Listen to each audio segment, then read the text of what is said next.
Hello there, everybody. It is Duff Designs.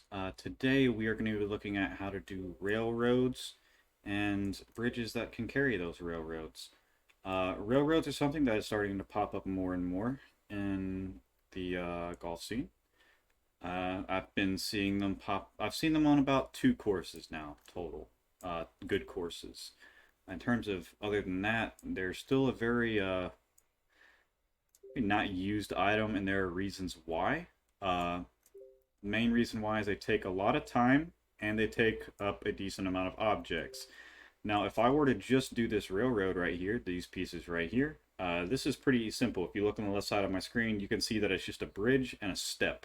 Each one of these is a bridge and a step. So the bridge will clip into the ground for the most part, so you don't have to worry about that. And the steps is where it starts to add up. And then if you start doing some bridges, that's where it really adds up. I think this whole bridge right here took about 25, 27% of my objects on this course. Did take a lot of time to do as well, but in the end, the visual beauty of it is outstanding. It's something I've never seen a bridge like this in this golf game. I absolutely love the way that it looks, and I'm going to run you guys a little bit on how to build it. One thing I do want to mention is the back side of this bridge is not done. The reason why is obviously object counters. You can see all of these little things, little walls up or posts up here don't extend all the way down. You can see that the back side of these aren't covered up. But as you can tell from the other side, it doesn't really matter. You can't really tell that there's anything going on. And I've also put out of bounds here to keep players from actually going into there. So let's go ahead and hop into our little project course to kind of show you guys how you can get started with this. It is very easy to do basic flat railroads. It's when you start to get into the actual bridges that it starts to get a little complicated.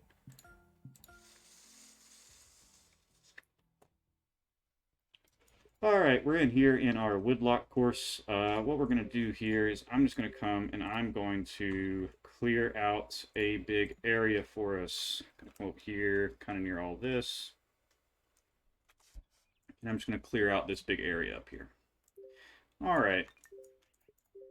So I'm going to come in here to our flatten tool. Now, keep in mind, the flatter your railroad is, the easier it's going to be to make. The more undulations, ups, downs, and stuff you have in it, the harder it's going to be. Now, I am going to talk more in the railroad in another video, or the bridge in another video, because the bridge is going to take a lot more time than what the actual railroad itself will take. But this will be right here, will be where our railroad will cross. It will come across to a little plateau over here. All right, so now that we've got our flat area right here, what you want to do is you want to come into your objects, you want to come into your bridges, and into standalone. This right here is my track. This is what I use for all the tracks. As you can see, it is a very good width. It actually fits the Christmas train perfectly, if I remember. And it's actually pretty easy. The only thing that you really got to be careful of is that you can't have a track that, as I said, or you can't have a track that goes up and down. You just have to do advanced edits to be able to do that. It takes a lot more time to do that. So typically, I just try to avoid slopes at all costs when building these things. It just takes a lot more time, as I said. Other than that, the only other thing you're going to really need to avoid, I was thinking of it, I can't remember exactly what it is. I'm sure it'll come back to me in a second. But let's go ahead and get on building. I'm going to have to reset that again. I forgot to turn off advanced edit. Let's see if we can snap up to here. We can't yet. I usually just use the snap onto these things. It's not too bad when you're working on flat ground like this. Oh yes, I remember what I was going to say. Curves. Be careful with curves. Curves are very, very hard to do with these. It takes a lot of time as well. As you can see, our ground is not exactly perfectly flat here. You can see that we're starting to clip into the ground a little bit, but that won't take but a second or two to fix. And I will stop right here, and this will be part of the bridge video.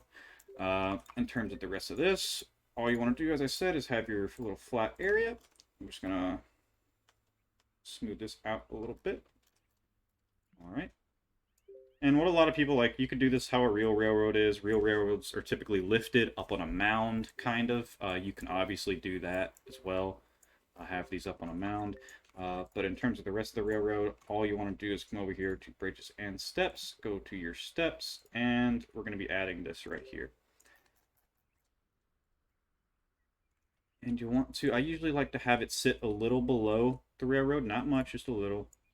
And you want to try to work yourself with a consistent distance in between. You can do this by either doing a measuring tool or just by feel.